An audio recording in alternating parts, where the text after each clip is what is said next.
자, 우리나라와 북한, 미국 이렇게 세 나라의 정상 간 외교가 급물살을 타면서 대북 특사단 일행은 방북, 방미 성과를 공유하기 위해 중국과 일본 등 이웃 국가들 방문에 나섰습니다.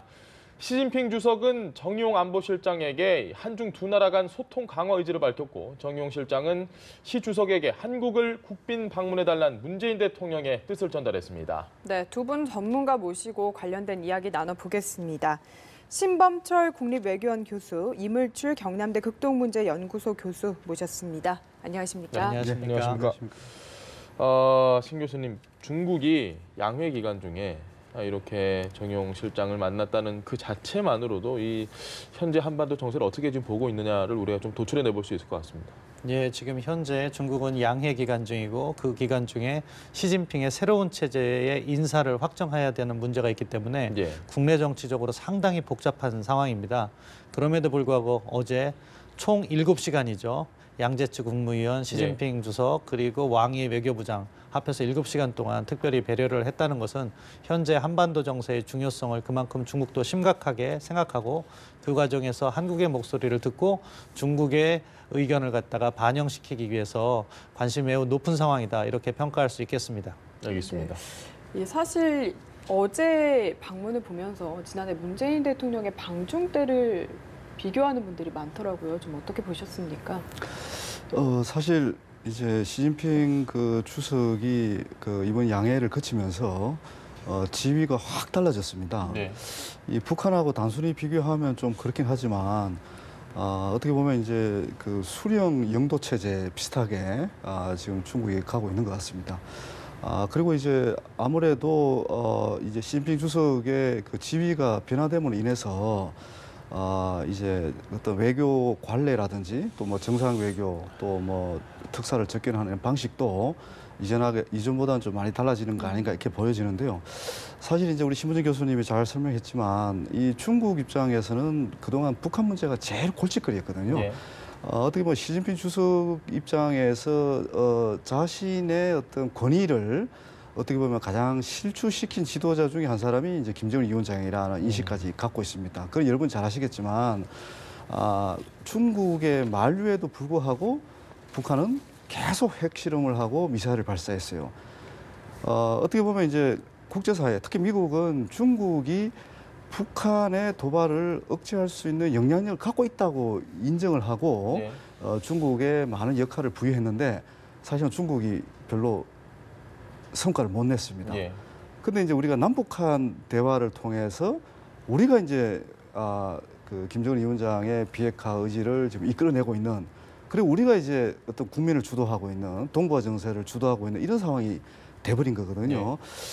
그런 맥락에서 아마 이제 시진핑 주석도 그 실추된 권위를 다시 되찾고자 하는 그런 노력을 할 가능성이 굉장히 높거든요. 그래서 이제 방금 신 교수님 말씀대로 굉장히 중요한 어떤 정치 일정이 있음에도 불구하고 우리 이제 특사단을 이제 맞이한 거고, 이제 과거 이제 문재인 정부하고의 관계도 사실은 문재인 대통령의 정상회담 때 어떻게 보면 좀 이제 좀 원만하지 않는 관계였다고 저는 봅니다. 왜냐하면 이제 북한 핵 문제 관련해서 우리가 이제 한미 동맹을 더욱 중시하면서 이제 북한을 최대로 압박하는 그런 외교를 그때 폈었거든요. 그런데 이제 시진핑 주석은 어떻든 대화 협상으로 문제를 해결해야 된다. 이게 압박으로만 문제 해결할 수 없다. 왜 한국이 특히 이제 그때는 사드 문제라는 또 굉장히 한국과 중국 간에 민감한 문제가 있었습니다. 이제 그러다 보니까 아무래도 조금 이렇게 좀 섭섭한 마음을 가지고 이제 문재인 대통령과 이제 회담한 그런 사례였기 때문에 좀 지금의 경우하고는 좀 달랐다고 저는 이제 보는 거죠. 알겠습니다. 지금 이 중국의 경우에서는 좀 본심을 우리가 살펴보면 복잡할 것 같습니다. 이게 북한이 마냥 미국과 이렇게 잘 지내는 게 중국으로서는 그렇게까지 좋을 것이냐, 또 핵을 물론 안 가지면 좋지만 또 한순간에 이걸 다 동결을 하거나 아니면 폐기를 한다면 또 중국 입장에서는 어떨 것이냐, 어떻게 좀 예상을 하십니까? 예, 뭐 정확하게 지적해 주신 것 같습니다. 기본적으로 중국은 한반도의 안정을 희망합니다. 예. 그렇지만 이 한반도의 안정이라는 것은 중국의 영향력이 보장된 안정인 것이죠. 그렇기 때문에 말씀하신 대로 북미 관계, 미북 관계가 너무 급진전돼서 북한이 주한미군의 존재를 인정해버리고 수교를 하고 그런 식으로 간다면 중국은 자기가 갖고 있던 북한 지역에 대한 어떻게 보면 정치적 영향력을 상실할 수 있다는 우려도 하고 있을 겁니다. 예. 따라서 이 사안에 매우 관심을 높게 가지고 지켜볼 거라고 생각하는데요. 그렇기 때문에 시진핑 주석이 어제 우리 정의용 실장을 만났을 때도 전반적인 이야기를 하면서도 쌍궤 병행을 강조했습니다. 예. 이것은 무엇이냐? 비핵화 트랙과 평화협정 트랙을 같이 가야 된다는 얘기죠. 이 평화협정 트랙에서 주한미군 문제라든가 그런 문제들이 다뤄질 수밖에 없기 때문에 중국은 넌지시 그러한 부분을 암시했고 중국의 전략적 이익이 반영되는 그러한 소통을 강화해야 된다. 예. 이런 차원에서 설명을 했다고 생각됩니다. 우리 정부도 그런 부분은 잘 알고 있고 북한도 그것을 활용하려 할 겁니다. 따라서 우리가 이 시점에서 유의할 것은 북한이 미국에 갑작스럽게 다가가는 모습을 보이면서 다른 한편으로는 중국에게 너희들이 우리에게 특정한 보상을 해주지 않으면 우리는 미국 쪽으로 갈 수 있다. 그런 일종의 줄타기 외교를 할 수 있다는 점을 우리도 유의를 해서 그 점을 잘 예방하면서 정말 진정한 비핵화 쪽으로 이렇게 상황을 유도해 나가는 면밀한 그런 외교가 필요하다 그렇게 생각합니다. 알겠습니다. 임 교수님, 중국에게 지금의 한반도 정세, 그러니까 북한을 비롯한 이 북한과의 미국과의 관계 개선 이런 게 중국의 외교에 있어서 한 우선순위를 치면 얼마나 좀 중요한지 좀 궁금하거든요. 사실 중국 입장에서 가장 중요한 지금 외교 현안이라는 것이 옛날에 이제 남중국해 문제가 있었거든요. 그런 거 그리고 이제 어떻게 보면 그 외교 문제라기보다는 어떻게 보면 이제 내부 그 소수민족 문제, 소수민족 문제가 이제 외교하고 밀접한 연관이 되어 있죠. 미국의 이제 외교 인권 외교 이제 그런 맥락에서 중국을 계속 압박해봤고 이제 그런 부분들이 굉장히 부담스러운 상황이 있는데 최근 한 몇 년 사이에는 사실 북한 문제가 한반도 문제가 가장 큰 외교 이슈라고 할 수도 있는 거죠. 예. 이제 시진핑 주석 입장에서 가장 이제 참 이게 답답했던 게 어떻든 다른 나라와의 관계, 특히 이제 베트남하고도 관계가 안 좋았고 인도하고도 상당히 이제 갈등 관계 있지만 그런 부분들은 어느 정도 관리가 가능한 어떤 외교 이슈였거든요. 그런데 이제 북한 문제 같은 경우는 가장 근거리, 특히 이제 동부 삼성하고 굉장히 가까운 거리에서 북한이 계속 핵실험을 하니까 이 핵실험이 이제 중국 입장에서는 굉장히 직접적인 위협이 되는 거죠. 미국이 북한의 대륙간 탄도미사일이 직접적 위협이 되듯이 중국도 북한의 핵실험을 하니까 바로 자기들이 직접 피해자가 될 수 있는 그런 어떤 절박감 같은 거 이런 걸 느꼈거든요. 그래서 이제 중국은 나름대로 더 깊숙하게 이제 한반도 문제 해결을 위해서 개입을 했는데 결국은 북한을 설득하지 못한 그런 상황이죠. 아마 이제 지금은 이제 정치 일정 때문에 시진핑 주석이 바쁘지만 이 시기가 지나가면 한반도 문제에 훨씬 더 이제 많은 에너지를 집중할 가능성이 저는 높아 보입니다. 그래서 어떻게 보면 이제 김정은 위원장은 2013년도에 시진핑 주석하고 정상회담을 하려고 추진을 했었습니다. 이제 과거에 아버지 김정일 위원장도 그랬고 자기가 이제 권력을 세습받으면 어떻게 보면 이제 중국에 가서 중국 지도자하고의 정상회담을 함으로 인해서 자기 리더십 또는 권위를 또는 정통성을 인정받는 그런 어떤 이제 절차 같은 게 있었거든요. 근데 시진핑 주석은 계속해서 이제 북한의 도발을 문제 삼았고 결국은 정상회담 못했습니다. 집권 기간 7년이 지났는데도 못했거든요. 그래서 저는 이제 우리 신 교수님 말씀에 상당히 동의하는 부분이 북한이 이번에 이렇게 대화와 평화 공세에 나오는 이유 중에 하나가 중국과의 관계에도 한 원인이다. 저는 그렇게 봅니다. 중국은 과거에 이제 유엔 안보리 제재가 들어가면 사실 중국이 어느 정도 계속 견제를 하고 제재 부분을 속도 조절을 계속 해왔거든요. 그런데 이제 중국은 어떻게 보면 미국 못지않게 높은 강도의 제재에 지금 동참하고 있습니다. 그러니까 북한 입장에서는 미국도 철천지 원수였지만 어떻게 보면 중국을 더 미워할 수도 있는 상황에 있거든요. 이제 북한을 오랫동안 관찰한 학자 입장에서 보면 중국에 대한 불만이 굉장히 많을 겁니다. 이 김정은 위원장이 자기가 그렇게 이제 정상회담을 원했는데 중국이 그걸 아직도 못 만났네. 못 만났죠. 고위급 그러니까 중국 간의 북한 간의 이제 전통적인 당 예. 사회주의 당 그 고위 관료 간의 정례적인 교류 같은 게 끊긴 지가 꽤 오래됐습니다. 북한이 이제 핵실험하고 미사일 도발하면서 그러니까 이 북중 관계가도 이게 비정상적인 관계입니다, 사실은. 다만 이제 경제 교류, 이제 무역 뭐 이런 부분만 정상적으로 그동안 진행이 되어 왔는데 이게 지금 거의 정치 교류, 뭐 당 교류 뭐 이런 것이 이제 거의 중단돼 왔거든요. 혁명이라고 하는 그 관계 할 수가 없죠. 이거는 거의 지금 북중 간에 어떻게 보면 지금까지 남북 관계도 비정상적인 관계지만 북한과 중국 관계도 비정상적인 관계였거든요. 이제 그러다 보니까 북한 입장에서는 이제 믿을 나라가 없다. 그리고 이제 핵과 미사일을 고도화해 왔거든요. 그래서 이제 아마 이제 미국과의 관계 개선을 하려고 하는 이유 중에 하나도 네. 결국은 중국에 대한 어떤 경고, 또 중국에 대한 어떤 압박. 중국도 결국은 이제 정상 국가로 빨리 우리를 대우해달라.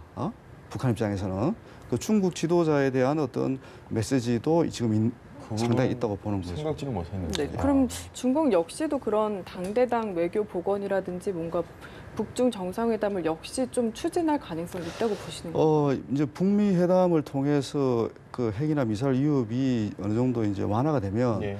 북중 정상회담의 조건도 만들어지는 겁니다. 시미 주석이 계속 얘기했던 게 북한이 핵과 미사일을 계속 저렇게 개발하고 도발하는 한 정상회담 하지 않겠다는 그런 비공식 메시지를 계속 북한 그 노동당에 전달을 해왔거든요.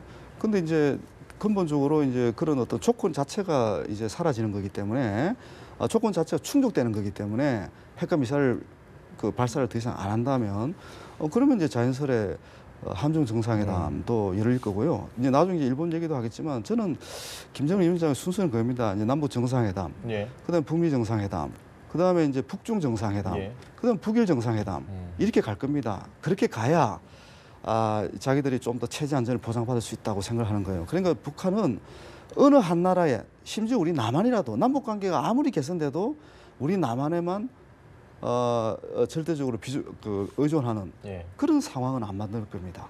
절대 안 만들 겁니다. 알겠습니다. 혹시 신 교수님은 임 교수님 예, 이야기에 임 교수님께서 마지막에 말씀해 주신 그분, 그러니까 북한은 어느 특정 국가에게 의존적이지 않는 그런 나름대로 자기들의 그 균형점을 찾아갈 것이다. 예. 그 부분이 아주 중요한 포인트라고 생각합니다. 지금은 한국을 통해서 관계를 뚫어보려는 노력을 하는데 만약에 예. 그 다음 단계가 이루어지면 어떻게든 주변국 간의 힘의 역학관계를 활용하면서 예. 자신들의 이익을 극대화하려는 그런 시도가 예상되고 그 과정에서 핵과 경제 발전을 동시에 추구할 수 있다는 그런 시도를 할 수 있기 때문에 예. 그 점을 유의하고 우리가 비핵화 부분만큼은 철저한 공조를 통해서 계속해서 압박과 대화를 함께 나가야 된다 그렇게 생각합니다. 알겠습니다. 상당히 좀 오늘 이야기를 하다 보니까 이게 정말 한반도 정세가 고차방정식 수준을 넘어서 거의 적군처럼 복잡해지는 것 같습니다.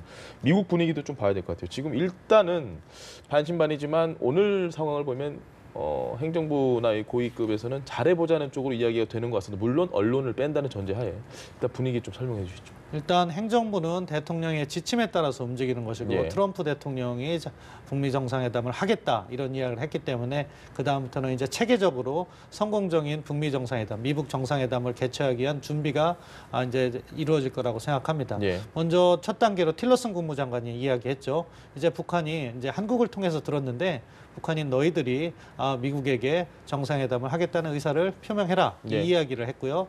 그리고 정상회담 이전에 몇 가지 체크를 해야 된다고 하는데 첫 번째는 어디에서 할 것인지 예. 그리고 대화의 범위가 어떤 것인지 그러한 논의를 해야 된다 이렇게 얘기를 했습니다.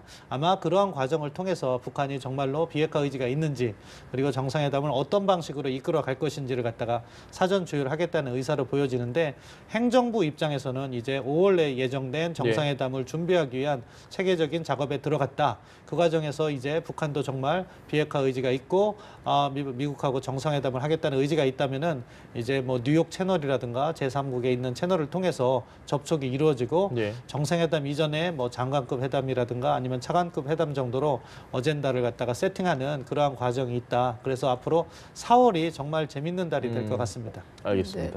미국 행정부는 그렇게 추진을 하고 있지만 사실 우려의 목소리가 정말 많은데도 추진이 되는 거는 트럼프 대통령이 목소리를 내고 있기 때문이잖아요. 아마도 비공개 특별 메시지가 정말 마음에 들지 않았나 이런 생각이 드는데 어떻게 좀 생각하십니까? 예, 저도 그렇게 봅니다. 그 특별 메시지가 뭐 어떤 내용인지 저도 모르는 상황이긴 하지만 예. 트럼프 대통령의 뭐 이 스타일이라 할까요? 그 리더십을 보면 뭔가 이렇게 본인이 이게 비즈니스를 오래 한 사람이 갖는 특유의 이제 감각이랑 있거든요. 이거는 확실히 이제 그 북한하고 정상회담을 하면 뭔가 성과가 있겠구나. 이제 그런 아마 감을 예. 가졌을 거라고 보는데 그동안 트럼프 대통령이 북한에 대해서 한 발언들을 보면 결국은 이제 대륙간 탄도 미사일의 위협에 대해서 이제 많이 또 강조를 해왔고 예.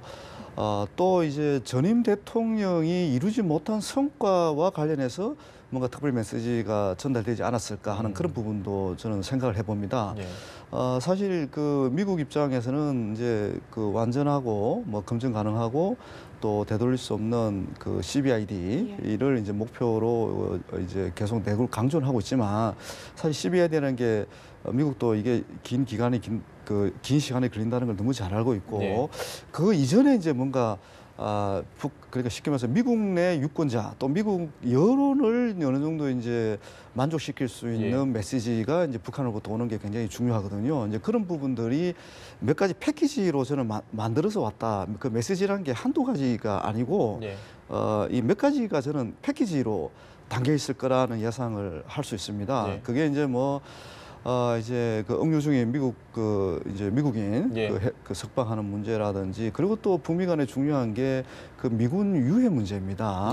한국 전쟁 때 미군들이 제가 알기로는 한 몇만 명이 이제 한반도에서 사망을 했고 전사를 했죠. 전사를 했는데 그 유해 발굴 실적이 극히 미미합니다. 뭐 몇백 구밖에 안 되거든요. 지금 몇천 건의 유해가 지금 북한에 그대로 묻혀 있습니다. 사실 이제 미국하고 베트남하고 수교할 때 가장 미국인들을 이제 좀 이렇게 만족시켰던 것 중에 하나가 결국은 베트남 전쟁 때 이제 숨졌던 수많은 미군 유해를 베트남이 적극 협조해서 이제 발굴할 수가 있었거든요. 그게 굉장히 중요한 의제였습니다. 미국하고 베트남 수교 과정에서는. 그래서 이제 그런 주제도 아마 유해 발굴 문제도 들어가 있을 가능성이 크고, 아까 말씀드렸던 이제 ICBM 발사를 더 이상 하지 않겠다. 그리고 이제 미국이 안전 보장만 해준다면 뭐 그런 부분도 점진적으로 이제 해체하겠다. 뭐 그런 여러 가지 내용들이 여러 가지 어떤 북한의 김정은 위원장의 메시지를 보고 이 정도면 적어도 가겠다. 이제 그런 판단했을 가능성이 높다고 봅니다. 알겠습니다. 일본 얘기를 좀 해봐야 될 것 같습니다. 지금 서훈 국정원장이 아마 오늘 일본 아베 총리를 만날 텐데 거기도 내부 분위기가 지금 장난이 아닙니다. 지금 아베 총리가 사학 스캔들을 겪고 있습니다. 사학 스캔들이라는 것은 이제 아베 총리가 잘 아는 지인이 사학재단을 가지고 있는데 아베 총리의 부인을 명예교장을 시켜놓고 그 사학재단이 국유지를 시가의 뭐 몇 분의 1밖에 안 되는 정도로, 그런 아주 저렴한 가격으로 이렇게 받았다. 이런 일 때문에 국내적으로 상당히 어려움을 겪고 있고 총리의 지지율이 계속해서 떨어지는 상황입니다. 그런 상황에서 또 이제 북한 문제는 급작스럽게 막 돌아가고 있으니까 일본 내에서 우려의 목소리가 많이 나오는 것 같아요. 아무튼 우리 서훈 국정원장이 어제 방문을 해서 아베 총리는 오늘 만나지만 일본에서 주요 업무를 담당하고 있는 고노 외상이라든가 야찌 총리실의 안보보좌관 이런 사람들을 만나가지고 주요 과정을 다 설명을 했고 그쪽으로부터 높은 평가를 받은 것 같습니다. 그러니까 일본 내에서도 이런 식으로 비핵화 문제가 진전되면 항상 일본이 거기에 연계해왔던 납치자 문제를 같이 엮어서 같이 풀어야 되지 않느냐 이런 목소리도 나오고 그것을 위해서 뭐 또 북일 정상회담도 해야 되지 않냐 이런 얘기가 나오는데 지금 단계에서는 일본의 그런 목소리는 조금 빠른 거고요. 지금 단계에서는 비핵화 부분에 있어서 공조를 철저히 하고 그것을 진일보시키면서 뭐 앞서 우리 이물철 교수님께서 말씀하신 것처럼 북일 정상회담 이런 것도 언제든지 올 수 있다고 생각합니다. 그런 예. 단계를 풀어나가야지 너무 일본도 자국의 이익만을 우선시하다 보면은 자칫하면은 비핵화 공조가 깨질 수도 있습니다. 예. 이러한 이 공조로 나감에 있어서 주변국들이 똘똘 뭉쳐서 비핵화와 북한의 뭐 경제라든가 체제 보장 이런 부분이 교환이 돼야 되는데 갑자기 어느 한쪽이 앞서 나서면서 경제 지원을 먼저 한다 이런 식으로 나가면은 비핵화 공조가 또 훼손될 우려가 있기 때문에 지금 단계에서는 우리 정부가 추진하고 있는 걸 잘 알리고 함께 공조를 해서 이 문제를 같이 풀자. 그리고 일본의 국익이 훼손되는 일은 없기 때문에 예. 우리하고 공조를 같이 해나가자. 이런 수준의 협력이 이루어지면 된다. 그렇게 생각합니다. 알겠습니다. 이 사학 스캔들 같은 경우에 지금 뭐 문서, 재무에서 문서를 또 위조를 한 사실도 드러나고 역사를 보면 일본과 우리의 역사를 돌이켜보면 일본 내부의 어떤 위기를 어떤 식으로든 이렇게 발현을 하지 않습니까? 사실 좀 뭐 기우 아닌 기우인데 공격적으로 뭔가 좀 판을 깨는 그런 제스처를 취할 것 같다는 우려도 되긴 합니다. 어떻게 보십니까? 예, 사실 이제 어제 그 일본의 외무성에 상당히 이제 또 책임 있는 분을 어제 점심을 함께할 기회를 제가 가졌는데요. 예. 그 이분들의 고민은 이제 그런 것 같습니다. 자기들도 그 사실은 북한하고 관계 개선을 희망해 왔다. 예. 그리고 그 2002년에 이제 고이즈미 총리가 어떻게 보면 평양을 먼저 가서 예. 당시 이제 김정일 위원장하고 정상회담을 했습니다. 예. 네. 그러니까 북미 정상회담보다 북일 정상회담은 이미 한 거죠. 2002년에. 예. 그때도 굉장히 중요한 합의가 많이 이루어졌거든요. 근데 이제 방금 말씀하신 대로 결국 그 일본이 납북자 문제가 이제 걸림돌이 됐고 예. 또 하나는 이제 사실 그때 미국의 메시지였습니다. 미국이 또 북일 관계 개선을 솔직히 당시에 반대했거든요. 않은, 예. 예. 그래서 결국은 이제 이 미국하고 북한 관계가 개선되지 않으면 일본하고 북한 관계도 개선될 수 없는 그런 이제 구조적인 문제고요. 사실 이제 아베 총리 같은 경우는 사실 이제 북한이 계속 지금도 핵과 미사일을 발사해야 이 국면에서 이제 먹고 살 수 있는. 벗어날 수가 있는 거죠. 예. 이제 그러면서 이제 자기의 정치 입지를 강화해 왔는데 지금은 이제 그럴 가능성이 거의 없죠. 예. 왜냐하면 이제 미국하고 북한과의 정상회담이 논의되고 준비되고 있는 상황이기 때문에 그래서 이제 지금 일본은 중간에 어떤 다른 돌출 변수를 만들어서 이 관계를 이런 흐름을 방해하기보다는 예. 자기들도 여기서 뒤처지지 않고 참여를 해서 이 한반도 문제의 당사자, 동북아 문제의 당사자로서 역할을 굉장히 하고 싶어 하는데요.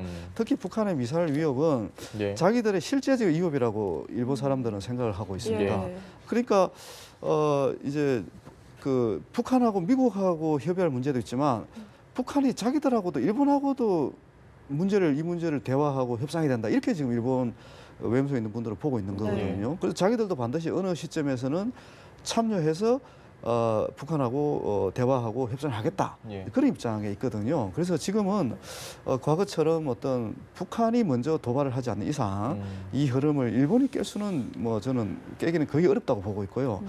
그래서 이제 우리 정부도 사실은 일본의 도움이 필요합니다. 굉장히 중요합니다. 예. 왜냐하면 이제 결국은 그 핵 문제 비핵화 과정에 들어가면 안전 보장 문제하고 경제 보상 문제가 경제 협력 문제가 두 가지가 이제 들어갈 거라고요. 그 안전 보장도 일본이 역할을 할 게 있는 거고 경제 협력과 관련해서 훨씬 더 많은 역할을 일본이 할 수가 있거든요. 예. 그래서 사실 북한은 과거에 일본하고 제일 많은 교육을 했습니다. 80년대 후반, 90년대 초반은 북일 수교, 북일 무역액이 거의 뭐 최고 액수였거든요. 그때는. 예. 근데 이제 납북자 문제 때문에 교역이 중단됐지만 일본이 북한 경제 협력과 관련해서 가장 많은 또 수단과 또 과거의 경험, 그런 걸 다 가지고 있거든요. 그 북한이 또 잘합니다. 결국은 또 일본하고 협력도 필요한 부분들이죠. 알겠습니다. 네, 이제 오늘 서훈 국정원장과 아베 총리가 만나니까 어떤 이야기 나올지 기대해 보겠습니다. 지금까지 신범철 국립외교원 교수 그리고 이물출 경남대 극동문제연구소 교수와 함께했습니다. 말씀 잘 들었습니다. 고맙습니다.